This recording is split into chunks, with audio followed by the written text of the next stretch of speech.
One of the pathways not listed in the 10,000 Ways to God, and the great dereliction of the spiritual masters of the past and teachers, is humor. Humor is probably the fastest way to God, other than acute tragedy. You can't whip up a tornado all the time to take you up there.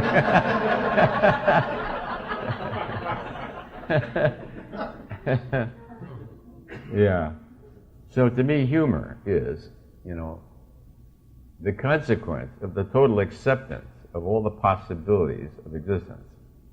The complete and total acceptance of all of it is encapsulated in humor. Because with humor, you're accepting the diversity of life and the comedy of contrast between perception and essence. Man's difficulty is he can't tell perception from essence. That's been noted throughout history. From 350 BC, the same statement plagues the media of today.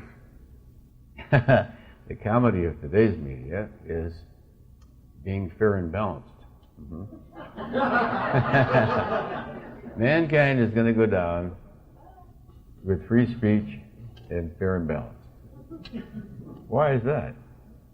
Because what it's saying is that falsehood has equal validity as truth.